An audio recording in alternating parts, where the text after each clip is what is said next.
over to that. They're not. Rise is going to be the last ban. And so Varus is open and available. I think WE are more than likely just going to snag that one up unless they have something that they really want to first pick over to Monki. That Jarvan, crucially, is still on the table. So, like we said, LPL teams love first pick because there are so many options in that regard. And I now think it is just a matter of where WE want to allocate that priority to. Instead, they're going to go with the Rumble for Cube. Just another premier top laner. I'd say one of the like S-tier top laners we normally talk about. But EDG get what a turn they could have here. I mean, Varus, Xin Zhao, Varus, Jarvan. Gotta love it.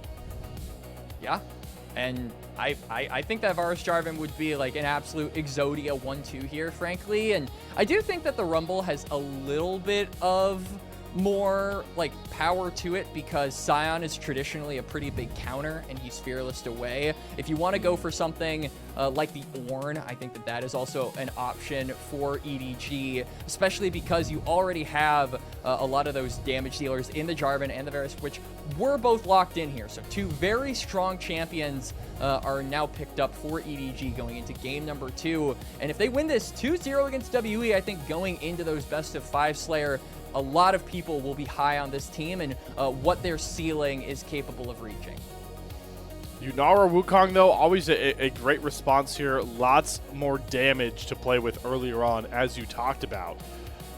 But where do EDG want to go before we go into this next ban phase? I think there are a couple of very intriguing options. You're obviously seeing the Galio hover. Quax, that's because we're expecting double AP from a WE solo lanes. But yeah, I was going to say, if you don't have access to Sion, the best tank counter to Rumble, is Cassante not just the next best option? I mean, oh, there's your Ornn, though. Yep. That's why you're the color caster, Quax. My bad. I mean, I just feel like the ornaments are so valuable for a champion like Varus, who is really good with a lot of the items that are strong in League of Legends at the current moment. So is going to allow them to also have another team fight starter and syncs well with the Cataclysm as well. I think that EDG, one of the biggest things, one of the biggest commodities they had for that game number 1 draft was just synergy with their ultimates, right? They were able to layer down all of those R keys, and I think that this draft so far, these first 3 picks, allow a similar strength to come forward at just being able to go for the Cataclysm, being able to go for the Chains of Corruption, and then boom, let's throw in a giant ram heading right for you on top of all of that. EDG setting themselves up for another team fight comp that really doesn't fall off at any point in the game and is covering all of their bases. It's a classic front to back, and I think that's what worked for them in game 1. So if it ain't broke, don't fix it.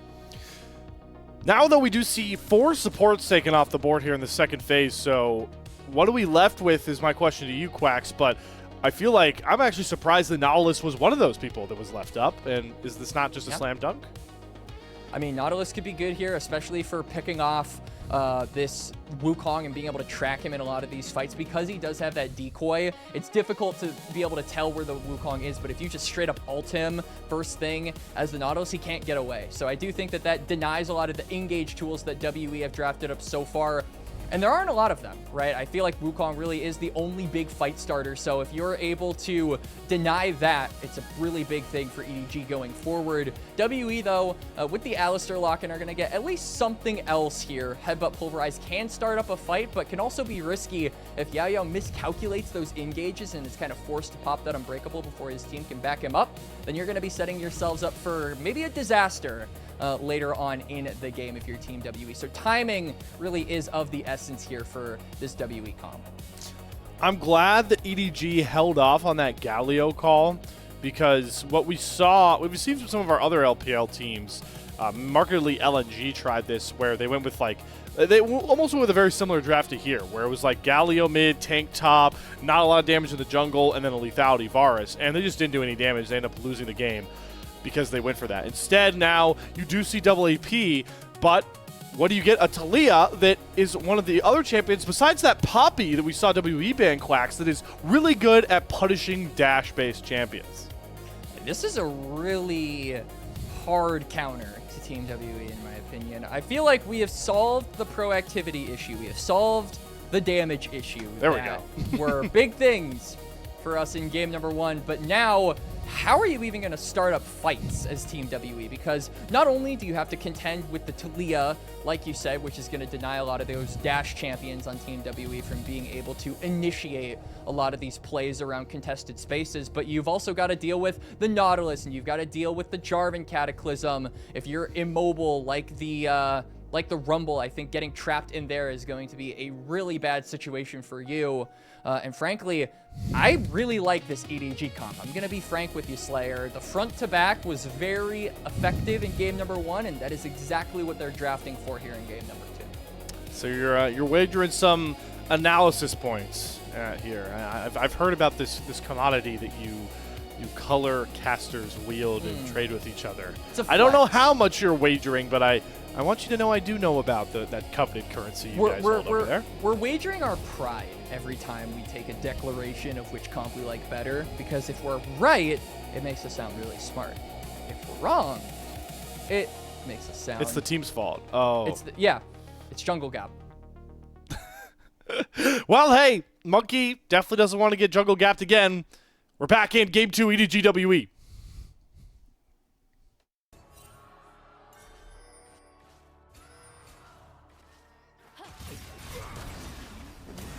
One fight. I'm not gonna lie, I want to give the Gyos time, and I went for a sip of the water, but our bottom lanes don't care about your Gyos. Classic level 1 heal trade. Yep.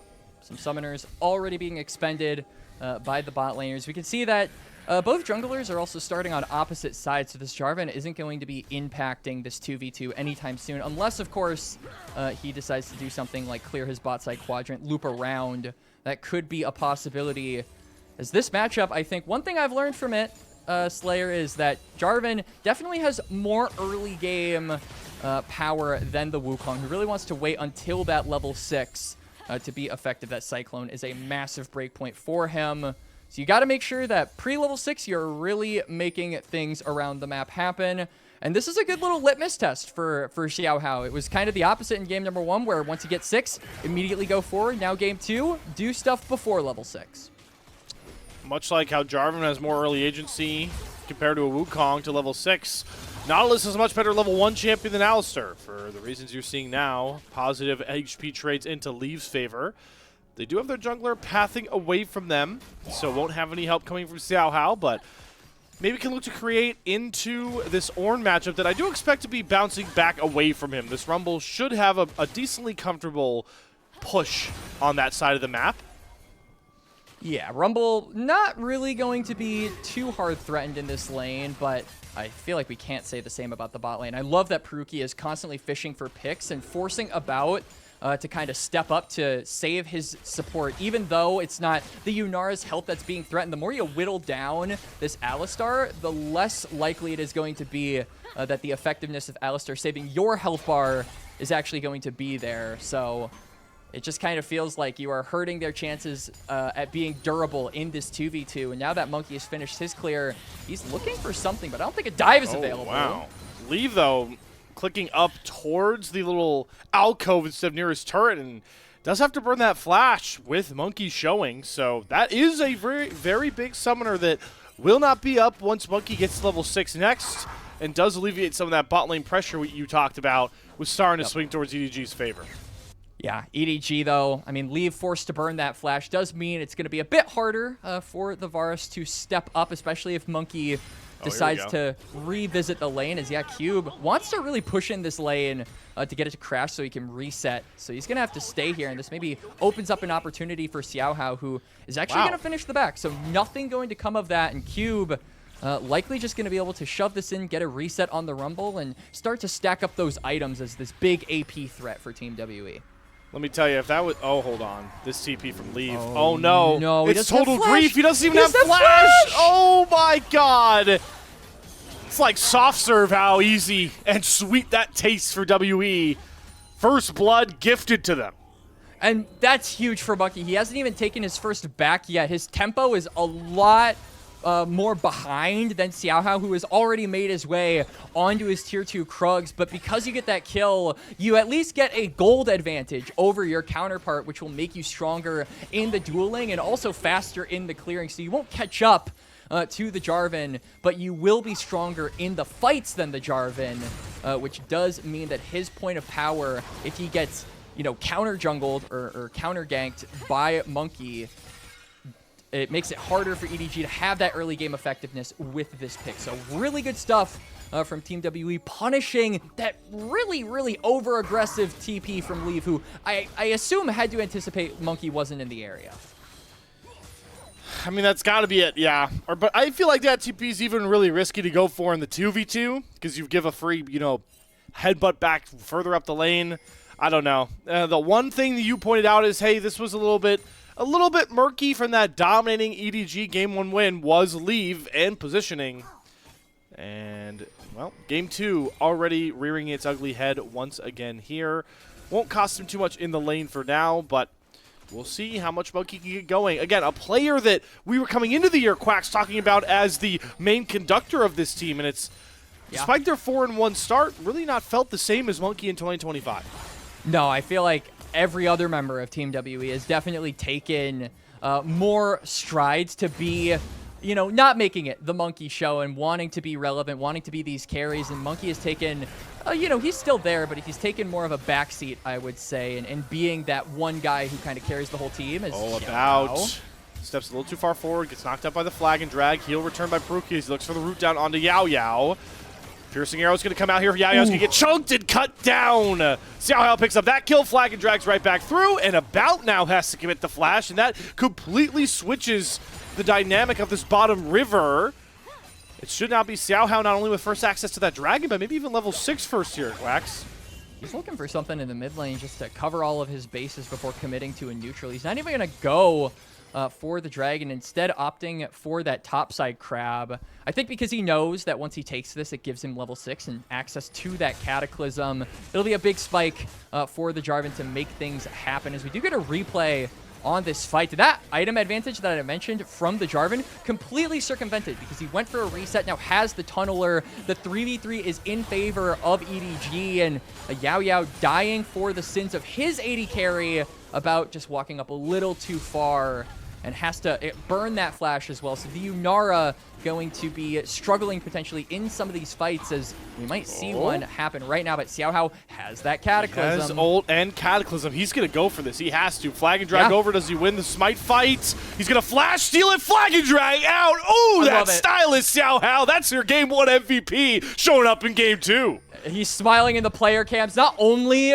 did he have the ultimate advantage, but he also had the smite advantage. Monki hasn't gotten the 900 damage smite yet, and Xiaohao had that, so it didn't even feel like a 50-50. I mean, that just dragon, it belongs to EDG. They claim what is essentially rightfully theirs and continue on with their day. Flash burn from Xiaohao is something, but I don't feel with, especially that Cataclysm now unlocked, he just has so much mobility, so it's going to be hard for WE to punish that. As, man, this was just double trouble. Arrow and upgraded smite. Yeah, there was no chance Monki was ever going to get that. You know, our awesome producer, Eyes Fire-Eyed behind the scenes, his take on EDG's Game 1 win was they were so much well coordinated compared to WE. Stuff like that shows you why. It is not easy to time up a piercing arrow from one side of the pit into that smite like you talked about. EDG really do feel like they are scaling into the team we were hoping them to be here in Split 1. And I like this from Xiaohao, understanding that the Wukong is on that top side, going for the trade of Grubs, threatening some kind of a dive because Yaoyao doesn't have that Unbreakable yet. Karis, though, going to spot out the Jarvan, and I feel like if they commit to this, it could be answered by the Aurora, but they have to make sure that that answer counts because you might be missing a lot of minions from this mid lane. So nothing going to come of it, and Monki actually just going to pick up those Grubs. Now that Angel is freed up, though, instead of sending 3 members, you can send 4. Oh, yep. Weaver's Wall. TP's going to be coming through here. EDG need to move faster to find this kill. Flash from Yaoyao. Depth charge will finally come down, and there's no Chains of Corruption. So EDG are going to calm their play here and take the win of forcing Karis to TP down and Yaoyao to flash away. Yaoyao also has level 6, but he is very low. Yeah, there's a lot of poke on this comp. They can just jail them in this area. They know as well that the Wukong is on the opposite side of the map, so they can just keep playing this game. Oh, no, he hits the dredge line between worlds. Karis is going to go right after Lee, but he flashes and gets the heal as the crash down of the Cataclysm. Xiaohao finds a kill into a bout, and Karis doesn't have the damage to force out a kill trade. TP is coming through here. It is Cube. He has ult. He's looking to fire through with the Flame Spitter. Finds the first kill. Equalizer down as well. Lee knows he's dead. He's looking for the trade, and he will find it as he makes sure that it goes even. Now it's the mid laners going for a bout here. Karis versus Angel, but one of them has a lot more mana and a lot more power, that being Karis. And he'll let Angel walk away, but it's Team WE that make that dive ever so costly for Edward Gaming. A questionable equalizer there from Q, but he still gets the job done. He thwarts that play from EDG, and they don't really lose a lot for it. You can see that Monki is now onto ZDZ. Double Cyclone. Call the Forge God coming out here from CDC. He wants the knock up. Oh, no! Swing and a miss, CDC. Slayer, I'm scared. Hold me. Did the Ornhorn hit your window? Is that why you're scared? Did you hear it come through the door? I can hear it outside my window. It's 4:21 a.m. over here, man. I can't be hearing horns outside my window at this time of night. That's like the beginning of a horror movie. Well, it was definitely a horror movie there for good old ZDZ. But talk me back through this dive, though, because there was a lot happening. Yeah, so looking at the more successful play here of the two in the last, 1.5 minutes, I mean, EDG, I like the look here. I really do, because you know that Wukong is on that top side. You can just keep whittling down these health bars. The Alistar with ultimate at half HP just isn't enough. And they get the clean kill onto about, but the teleport from the Rumble really is what thwarts it. I mean, look at these low HP bars. Parukia also taking that turret shot does mean that he goes down before Cube even completes that TP. The Nautilus isn't there to buy time and peel for his members to get out. And now we go to a very painful part of the play. And I mean, I actually think that even if you hit this, you don't kill, but... Look out! Oh... CDZ, please. We're definitely in a perseverance match. I don't think, you know, we are. We were saying that we needed to be convinced by these teams winning, and I'm certainly convinced by EDG's game 1 win, but some of these micro plays, I mean, imagine doing that to Tarzan. Like, what do you think is going to happen after that? Hey, that's the bar that ultimately everyone's looking to clear, right? Maybe not even just LPL teams with how well Tarzan's been playing. But it's Xiaohao that we will have the attention of now, as he's looking for what I would call is a scary looking dive.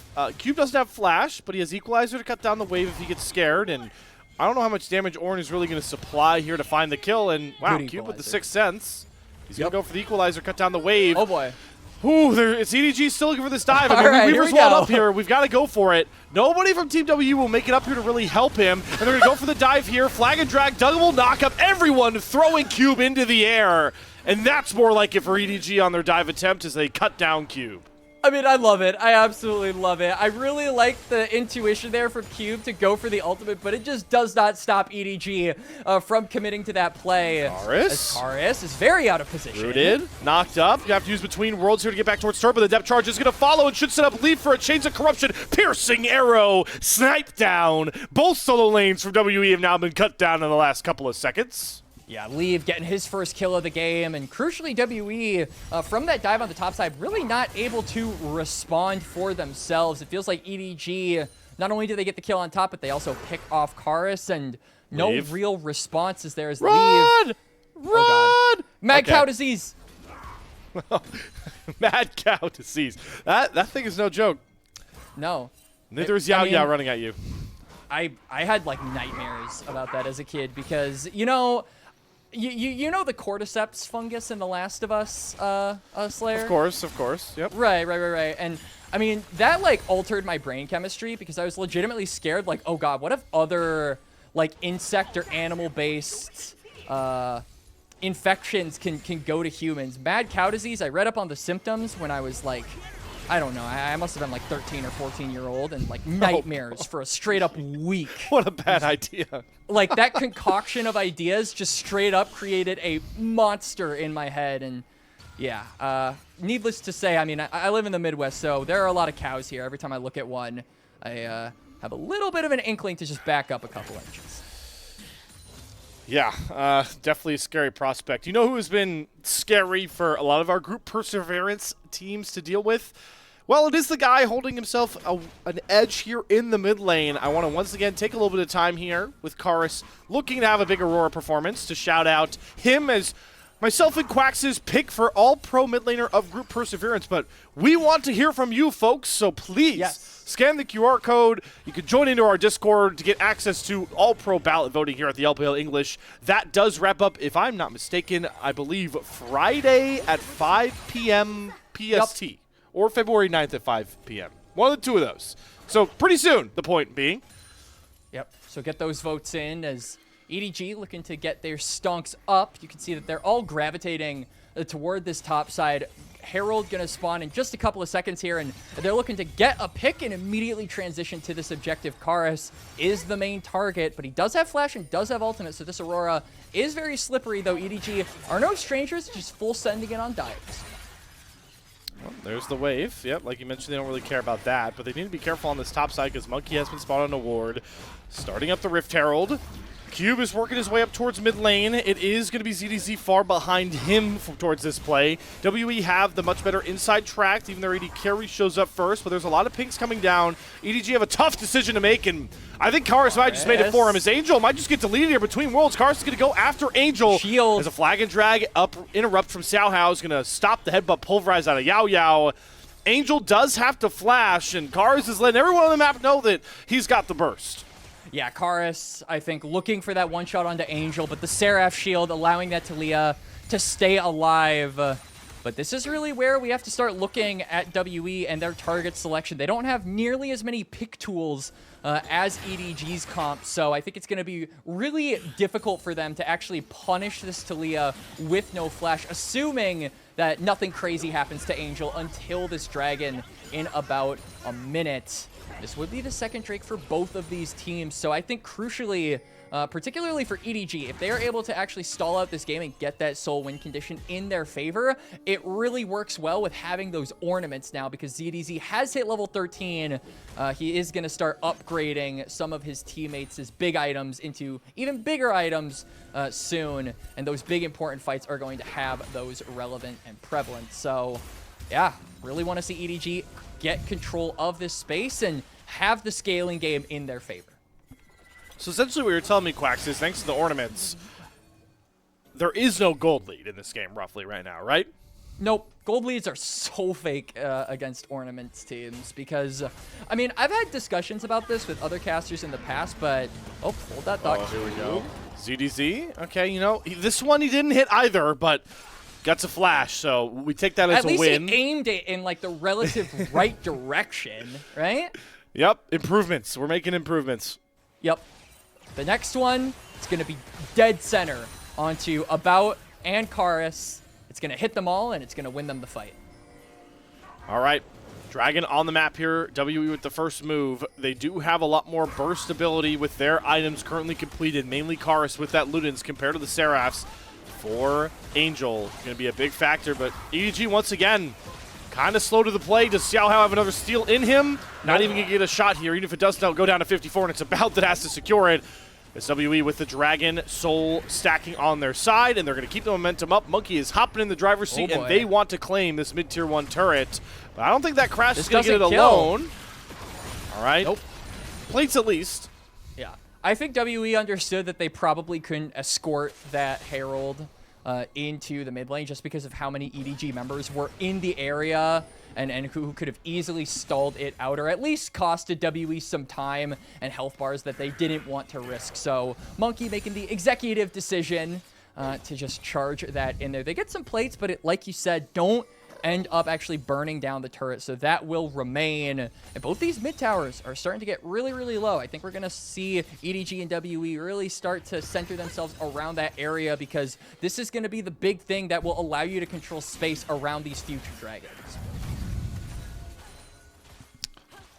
Baron soon to spawn on the map, but neither team really in a great competitive spot to fight for that one. There's no giant gold leads, but there might be a pick here from Parukia onto Yaoyao, and that is the Unbreakable Will out. So couple spots here for WE now to look for punishes. That ult off of Yaoyao, and Angel's Flash should be up pretty soon versus Cubes, which is still yet to return. We'll see if Xiaohao with that Cataclysm decides to punish that key flash. But we can see, I mean, EDG wanting to push in these mid waves, they're just feeding more resources over to About on this Yunara. We haven't really touched on it, but I mean, this guy Yunara is on 2 items, right? It's building into the 3rd, and that really is the big item spike for this champion. So the more resources that you give over to the AD carry of WE, I think the better the scaling is going to be for this comp, especially because now they've got the 2 dragons. If you're able to hit that mark by the time, I wouldn't even say the next dragon, but like 2 drakes from now, if you can get 3 items, that's a pretty big deal for WE to keep the scaling win condition alive. Interesting about, I'm glad you brought up About, because this isn't the normal Yunara build that we've seen from so many of our LPL AD carries. Usually you want Fiend Hunter second so you can get access to those 3 critical autos, but wants the Phantom Dancer second instead. But Quax, I assume that at some point we expect About to get those Fiend Hunter bolts. They feel so in tune for what Yunara wants to do. I mean, Fiend Hunter bolts in general is also just such a good item right now. I feel like you cannot pass up on that, but that also does delay your LDR spike. Sure, you have the Kraken Slayer, but it just doesn't hit the same. You know, being able to deal with some of these frontliners is a thing that I think Yunara really picks up around that 3-item spike, because you're able to get the LDR, because you're able to get that Inherit Shred with the Giant Slayer passive. And so if you're opting to kind of skip that out until 4th item, it does mean that ZDZ and Xiaohao are going to have a lot more value in the extended team fights, because there really isn't anybody on WE, at least in the physical damage department, that can really knock them down for size. Well, and of course, the Ornn augments are going to start coming through for some of these other members as well to make it even more difficult. I believe that ZZ is reaching a point to give over that next one shortly here at about level 14. But Baron is on the table. It does, though, Quax, feel like both of our teams are waiting for this next dragon to see who can really break this deadlock, because it's still too close for either team to really make a real run at Baron. Yeah, I do think that Baron is kind of out of the cards, especially with how tanky it is in the new season. Teams have definitely fallen for the trap of going for Nashor when they don't have the damage to do so, or the time to do so. ZDZ is a madman. Doesn't have the damage, 1v2. But he does have the time. Yeah, he's just going to walk away. Chains of Corruption, though. Nice catch from land. Leave. They're going to go right after Cube, and he's down. Lee picks up that kill, and a huge seismic shove from Angel. Cuts down Monki as well. About Transcendent trying to dash back. Xiaohao's going to throw him in a Cataclysm, and the piercing arrow will come through. Leave nearly got a 2-for-1 special on 1 piercing arrow, but he still finds a triple kill. From the TP woes to teamfight wins, Leave and EDG now have a shot at Baron. ZDZ, the moment he hits the Ornn Horn, good things happen for EDG. I've seen enough. These guys are going to Ascend. They're winning Ascend, and they're winning Worlds. You've heard it here first. EDG. No, Quack. Quax, all your analysis points. You're gonna. Do we fight over a ward? All right, this is the LPL. Yep. So, I mean, if you want to see analysis points, I can break it down a little bit for you.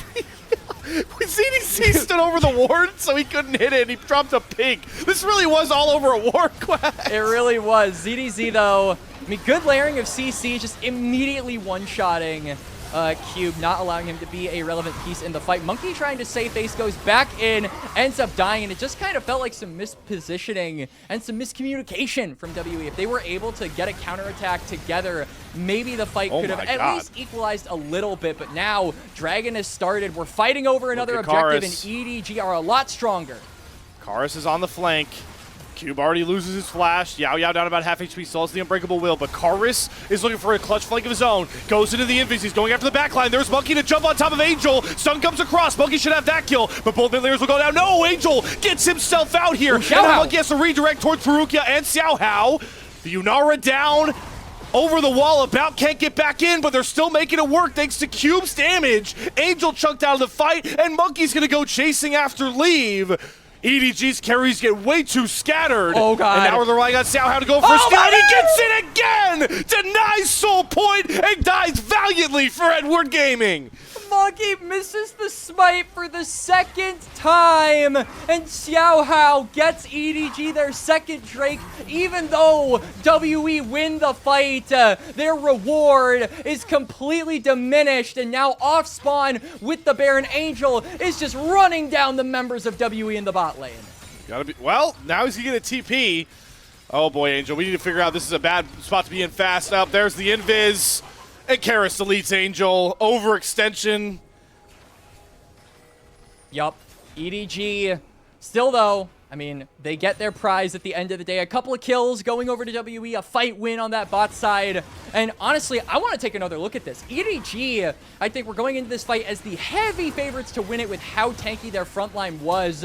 But the big thing is here. ZDZ goes in, the rest of his team doesn't follow up, and Karis on the side does so much damage. Even though he goes down, you chunk out these squishy health bars so much to the point where when the re-engage comes through by Xiaohao and ZDZ trying to continue this fight, your backline isn't able to do so. The damage from the Aurora was enough to get them away from actually rejoining their front line. You don't get the kills, but you do separate EDG, and that is what allows WE to win the fight. But again, they don't get the Dragon Slayer, they don't get the Soul Point, and that is going to be delayed yet again. Is another replay coming out here. What did we miss?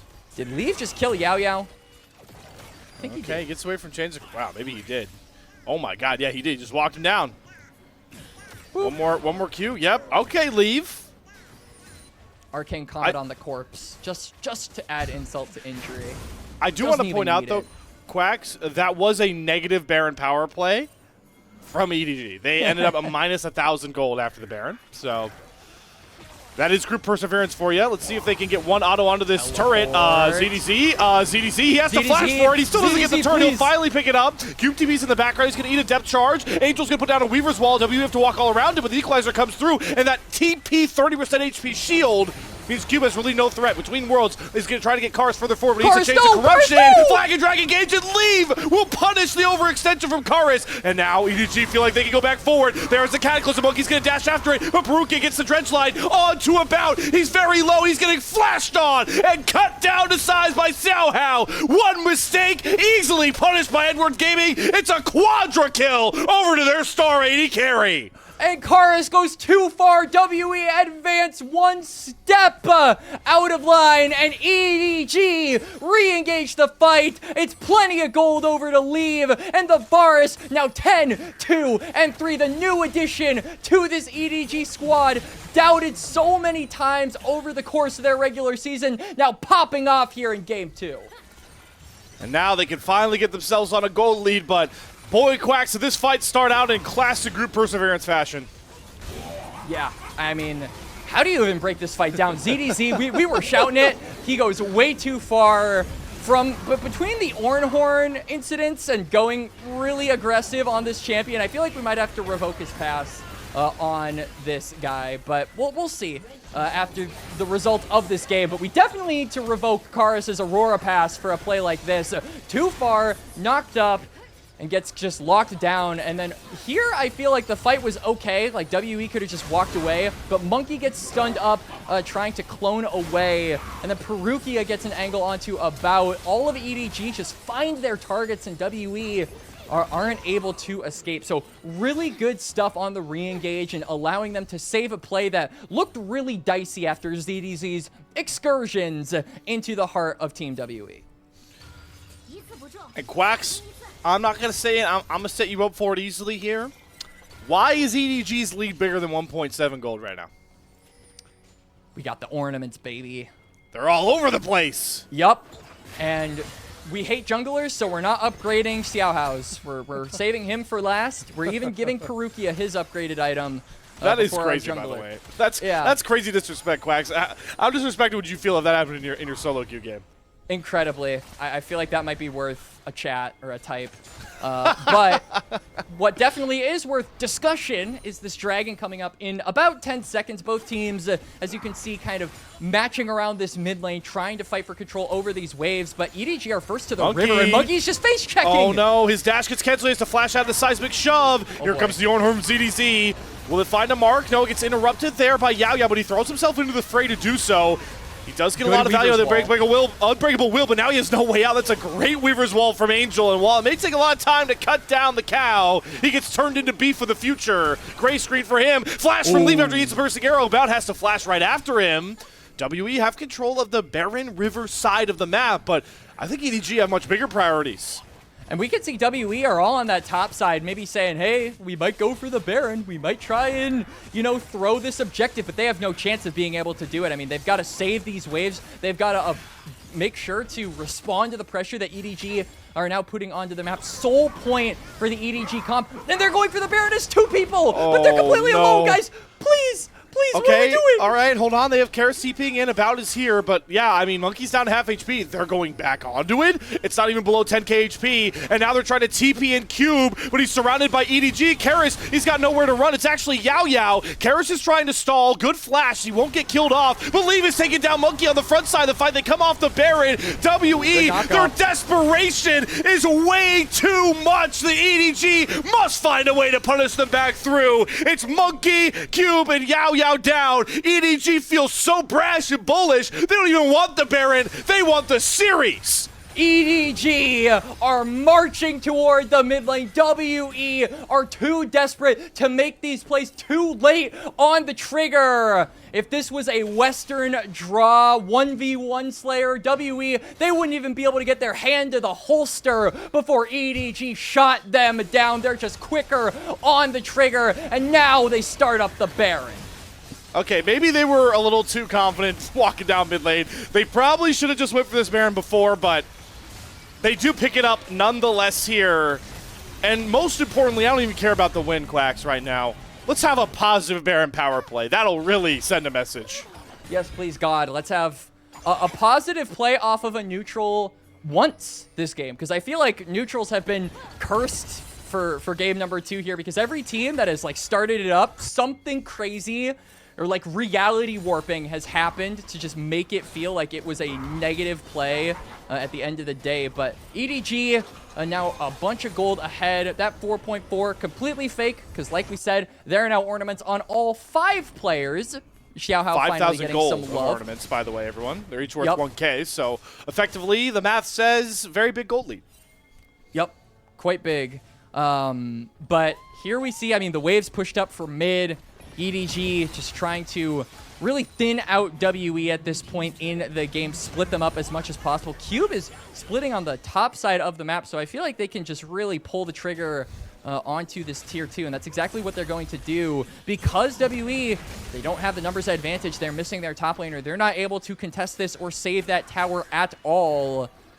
And I am interested, are they going to pull the trigger under the turret? ZDZ is very tanky. Xiaohao has that Guardian Angel. You have a bunch of safety nets to be able to go for an aggressive play like this.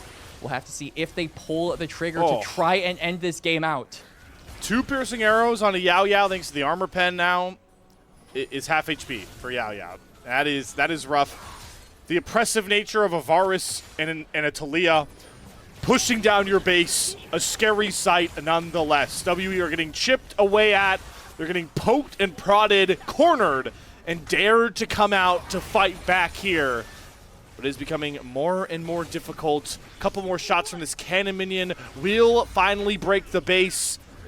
It's low enough that ZDZ can just walk up and auto it down. WE's base is now being collected. EDG, I mean, Cube? I don't even... Cube?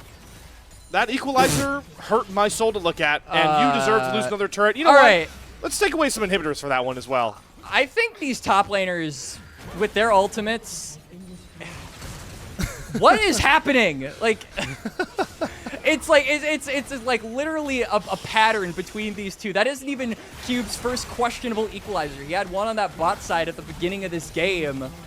It's literally just these two this game, like, not able to land their Archies, but EDG, double inhibitor now. You can see Angel heading up toward the top side. If they can convert this pressure onto this part of the map while those supers are pushing in, we can do what we said we wanted to see from EDG, which is thinning out WE, kind of forcing them to rotate, and you can try and pick them off on those rotations. It's a very dangerous game.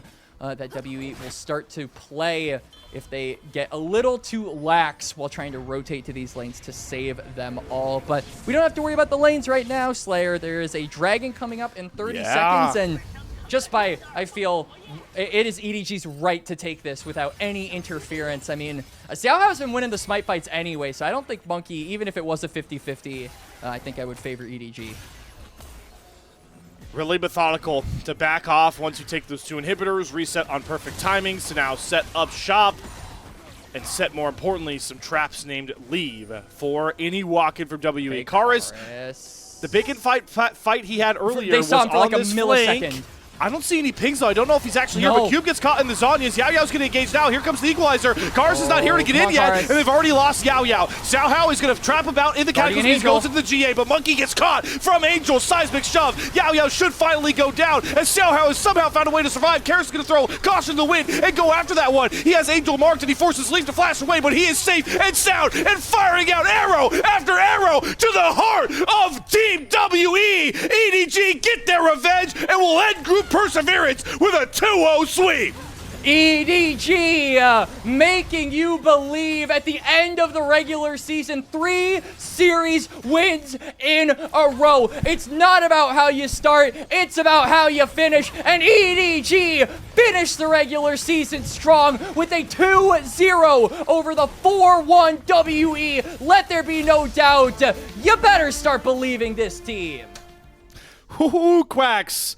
We might not know who from Group Perseverance will make it into Group Ascend, but we definitely know now it's not going to be a battle. It's going to be a war in that Knights Rivals tournament. Oh yeah, and I'm all here for it. You know, I'll be like on the side just watching the war unfold. You know how in the Revolutionary War people would legitimately set up picnics to just watch the 2 sides like throw cannons at one another? That's going to be me during that conflict, and I am so unbelievably excited for it. Excited indeed. And you know why I'm most excited, Quax? You know what? Again, I am all for getting named if I am wrong on this, but I am a man who loves to go by confidence. I'm feeling pretty good about the no onto Team WE's side for Group Ascend. And while that sounds like I'm just flaming Team WE, it's more so because if I want to beat Team Edward Gaming, you virtually have to be Team No for Team WE, it feels like. I mean, if you can't look at least convincing or looking like you're putting up a fight in your losses to EDG, how can you look convincing in your wins against IG, against top esports? Like, it feels like if we wanted to be converted to the yes side of Team WE making it into Ascend, not only did we need to see WE win this series, but we needed to see them do it in convincing fashion. Well, I wouldn't say they were convincing in either 2 of the games in their losses, and it was a 0-2 Slayer. So these 2 things mix up, and like the fence of like, are you on one side of yes and no? Like, we were over here. We were like over here, or no, over here. I'm like, can you guys still hear me? I can hear you. Is that a hill or is that a fence? I don't know. We're so far away, I can't tell anymore. You're so right. Far away. We're so far away. Producer Icefire, can we potentially throw the Team WE Group Ascend yes/no back up? Is that possible to get back up on the screen while we wait for these post game stats? Because I just realized something. I want to take a look. All right. You know what? Mark Rafa, my sweet Pookie. Call him out. You are yes Team WE to Ascend, but you're an EDG super fan. True.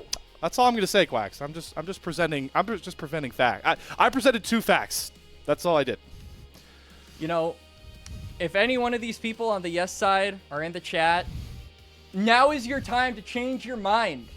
And we won't hold it against you. I certainly feel like... Well, we might. We might. Maybe a little bit less if you declare it now. Quax, I would rather they stay. I'm one of those guys that once you pick something, you gotta stick to it. I will flame you harder if you jump ship on me. So that's fair. Maybe they should just stick to their roots. Holy moly! Did we finally have the Leave breakout game, or did we have the Leave breakout game?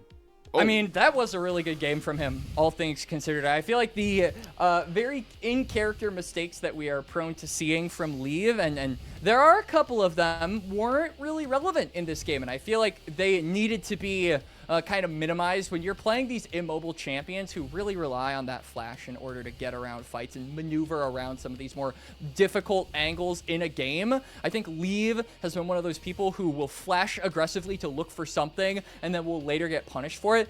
We didn't see a lot of those, aggressive flashes be used, and even when they were, WE weren't really able to punish them. I felt like the Varus positioning was really, really clinical in this game, and overall, just a very clean series from EDG. So love to see that from them to end off their time in Perseverance. And who knows, maybe some EDG believers to take that WE spot. We said that they were the team before the split that were predicted to be in the situation, in the conversation that WE are in now, which is, can they make it into Ascend? And I feel like with a performance like this, if we can kind of see them capture this Momentum Slayer, there's a chance. I don't know how big of a chance there is, but there's a chance. And for those group Ascend conversations, it's important to remind everyone, you don't necessarily have to beat a group Ascend team to make top 8 anymore, like to get to the group Ascend again, right? It would be cool. You could auto-qualify. You could save yourself a best of 5 if you are one of those top 2 group Perseverance teams by beating a group Ascend team, but what really, I guess, Quax, that's what shaped my logic, trying to think about what teams I think make group Ascend, was that, hey, if you just play an extra best of 5 against a weaker opponent, you also can make top 8. Yeah, and I do think that the way it's formatted, I mean, EDG could make it, right? We were having some conversations about this, and it's going to be a difficult road because I believe their first matchup is against Top Esports. So that series is going to be a banger, by the way. I'm excited to see what happens with that. But I mean, I do think that EDG, if we can see from them what we saw today, I'm curious what the ceiling is. Genuinely, I am. Because even if it's not good enough to be an Ascend team, I do think that you level yourself up significantly by performing like this to where even if you're in that Group Nirvana, you can definitely be one of the top teams in Group Nirvana, and that's exactly what EDG were last year. They were the best team in Nirvana, and a lot of people were saying that they could punch above their weight class going into next year. So who knows, maybe this is the time to prove it. Leave, I would say, had a very big breakout game. That missing link for EDG to really take that next step came alive. So excited to see where they can go. Okay, I don't know how much time I have to solve for this. It sounds like we're getting a direct response from the man Rafa, which if it's too hard to throw the message, I can just say it. I do. He does make a logical point. There is a world where WE and EDG both make it a group Ascend, right? It's just, for me, I guess, Quax, it's whether or not you believe in LNG or not. I'm sorry. LNG are like... Yeah, okay, here we go. So this is Rafa defending himself. He should be allowed to defend himself, and this is a valid point, but if you believe in LNG, this is not possible. And I believe in LNG. So that's where I'm at. I really believe in LNG, so there you Mark... go, Quax. Oh, you go after him. No, just no. I'm an LNG believer, and I think they're making Ascend, and I will not elaborate, and I will not argue. You know what, Quax? That's perfect, because you know what we get to do right here now? Our series is over. EDG, congratulations on your 2-0, picking that one up over WE, getting your revenge. Myself and Quax are done for the day, that means, and we don't have to respond to anything else any further. We will now be throwing it over to, I believe, Yanni, and if it's not, I believe Yanni and Jay Beto will be locking things down on the Group Ascend series. So while we didn't get to do a lot of figuring out of the picture for this set group of Group Perseverance, Weibo and AL could have some serious ramifications for seeding, not just for Knights rivals, but for the playoffs as a whole. So make sure to give them a warm welcome.